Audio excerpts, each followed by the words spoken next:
Analisis kolerasi merupakan bentuk analisis inferensial yang digunakan untuk mengetahui derajat atau kekuatan hubungan, bentuk atau hubungan kausal dengan hubungan timbal balik di antara variabel-variabel penelitian. Selain itu, analisis ini dapat digunakan untuk mengetahui besarnya pengaruh suatu variabel bebas atau beberapa variabel bebas secara bersama terhadap variabel terikat melalui analisis koefisien determinasi. Jenis statistika uji hipotesis kolerasi meliputi kolerasi sederhana, kolerasi ganda, dan kolerasi parsial. Untuk mengetahui tingkat keeratan linear antara kedua variabel yang nilainya dipengaruhi oleh skala atau satuan pengukuran pada X dan Y dengan menggunakan rumus R menghasilkan koefisiensi kolerasi akan diperoleh kemungkinan pencarian data yang diwakilinya sebagai berikut. Yang pertama, nilai kolerasi yang bernilai antara minus 1 dan 1 yang menghasilkan kolerasi sempurna. Yang kedua, tanda R yang menunjukkan kolerasi positif atau negatif yang menghasilkan hubungan kedua peubah variabel. Yang ketiga, besarnya nilai R menunjukkan keeratan hubungan linear antara dua peubah. Analisis kolerasi ada banyak jenisnya, diantaranya yaitu satu, kolerasi person product, kedua, kolerasi Rayleigh, yang ketiga, kolerasi Spearman, rank atau RI, yang keempat, kolerasi berserial, yang kelima ada kolerasi point berserial, keenam, korelasi T, yang ketujuh, kolerasi tetrakorik, yang kedelapan, kolerasi kontingensi, yang kesembilan ada kolerasi Kendall. Kolerasi product moment person atau dengan simbol R ini paling populer dan sering digunakan oleh mahasiswa atau peneliti. Kolerasi ini dikemukakan oleh Carl Pearson pada tahun 1900. Fungsi dari kolerasi ini adalah untuk mengetahui derajat hubungan atau kontribusi variabel bebas dengan variabel terikat. Teknik analisis kolerasi product moment person ini termasuk teknik statistik parametrik yang menggunakan data interval atau rasio dengan persyaratan tertentu. Adapun rumus dari kolerasi product moment person adalah sebagai berikut.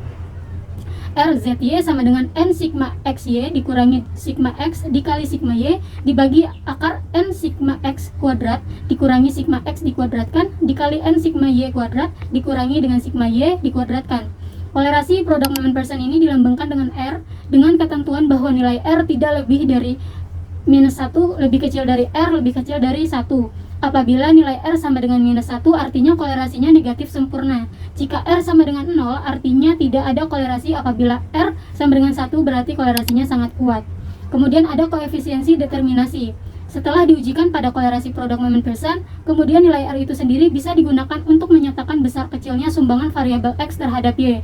Artinya, koefisiensi determinasi ini bisa digunakan untuk mengetahui seberapa besar variabel Y dipengaruhi oleh variabel X yang diujikan pada data tersebut. Koefisiensi bisa dinyatakan sebagai seberapa besar kemampuan semua variabel X dalam menjelaskan varians dari variabel terikatnya, yaitu Y. Secara sederhana, koefisiensi determinasi ini dihitung dengan mengkuadratkan nilai kolerasinya atau R sehingga dapat dirumuskan sebagai berikut. Nilai kolerasi determinasi sama dengan nilai koefisiensi kolerasi dikali 100%. Penggunaan R² atau R kuadrat sering menimbulkan permasalahan, yaitu bahwa nilainya akan selalu meningkat dengan adanya penambahan variabel bebas dalam suatu model. Hal ini akan menimbulkan bias karena jika ingin memperoleh model dengan R tinggi, seorang peneliti dapat menambahkan sembarangan penambahan variabel bebas dan nilai R akan meningkat. Tidak tergantung apakah variabel bebas tambahan itu berhubungan dengan variabel terikat atau tidak. Oleh karena itu, banyak peneliti yang menyarankan untuk menggunakan adjusted R². Interpretasinya sama dengan R², akan tetapi nilai adjusted R² dapat naik atau turun dengan adanya penambahan variabel baru, tergantung dari kolerasinya antara variabel bebas tambahan tersebut dengan variabel terikatnya. Materi selanjutnya, yang keempat ada pengujian hipotesis atau uji T. Setelah hasil korelasi kemudian dilanjutkan dengan R atau determinasi, maka langkah selanjutnya adalah dengan pengujian signifikasi. Hal ini berguna apabila peneliti ingin mencari makna hubungan atau korelasi antara variabel X terhadap variabel Y. Adapun untuk rumus ujinya adalah dengan uji T, yaitu sebagai berikut. Keterangannya, T hitung merupakan nilai T, R merupakan nilai koefisien korelasi, dan N merupakan sampel. Contohnya sudah dijelaskan pada tabel di samping. Pertanyaannya adalah, hitunglah nilai R atau korelasi product moment Pearson dalam data tersebut. Yang B, bagaimana nilai koefisien determinasinya atau nilai R-nya. Yang C, ujilah hipotesis, apakah ada hubungan yang signifikan antara motivasi dan presentasi dalam data di atas, lengkap dengan data langkah-langkah hipotesis yang baik. Penyelesaiannya, Gunakan tabel penolong dalam menentukan nilai R atau korelasi produk momen Pearson seperti tabel yang sudah tertera dalam slide PPT tersebut.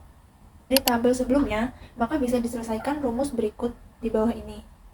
Untuk rumus-rumus tersebut, hanya tinggal dimasukkan saja angka-angka yang sudah sebelumnya dihitung dari tabel sebelumnya ya. Karena nilai R didapatkan adalah 0,93, maka sesuai dengan tabel interpretasi korelasi tergolong sangat kuat sehingga bisa disimpulkan variabel motivasi terhadap prestasi mempunyai hubungan yang sangat kuat. Yang B, jawaban B, koefisien determinasi R. R sama dengan R kuadrat, sama dengan R-nya tersebut 0,93 kuadrat, hasilnya 0,86. Lalu dari 0,86 dikali 100% hasilnya 86%. Artinya adalah sebanyak 86% variabel prestasi dipengaruhi oleh variabel motivasi. Namun sisanya adalah 14% dipengaruhi oleh variabel lain yang belum didefinisikan.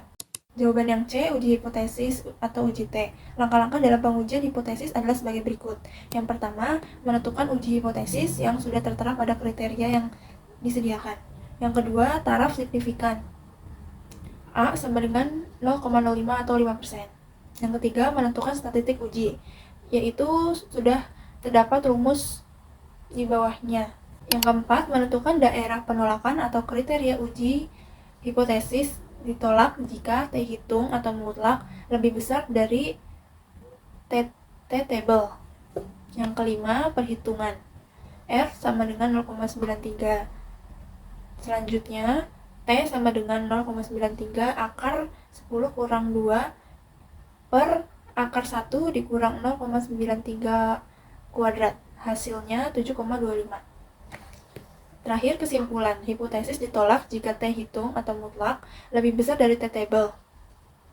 T hitung sama dengan 7,25 sedangkan T table 2,306. Karena T hitung lebih besar dari T table, maka hipotesis ditolak. Artinya hubungan atau korelasi yang signifikan antara motivasi dan prestasi. Selanjutnya, yang kelima ada aplikasi SPSS. Dalam perhitungan yang sudah dijelaskan di atas mengenai analisis korelasi produk momen Pearson, bisa juga dihitung melalui aplikasi SPSS. Adapun langkah-langkah perhitungannya adalah sebagai berikut. A. Silahkan siapkan data yang akan diolah dalam SPSS. Kita ambil contoh data yang sama dengan contoh di atas ya, seperti tampilan berikut ini. Setelah muncul tampilan berikut ini, kemudian kita klik Analyze, lalu klik Correlate atau korelasi, selanjutnya klik Bivariate, seperti berikut ini. Dan muncul seperti ini ya langkah-langkahnya. Kemudian pilih variabel X dan Y-nya, yaitu variabel motivasi dan prestasi ke dalam kotak variabel seperti gambar di atas. Yang D, kemudian checklist Pearson to Tailor and Flex signifikan seperti gambar di atas. Klik tombol OK sehingga tampilan outputnya menjadi seperti berikut ini. Dari hasil output di atas terlihat nilai Pearson correlation-nya adalah 0,932. Sama dengan hasil perhitungan manual pada rumus R yang sebelumnya ya, yang artinya menunjukkan hubungan kedua variabel tersebut sangat kuat.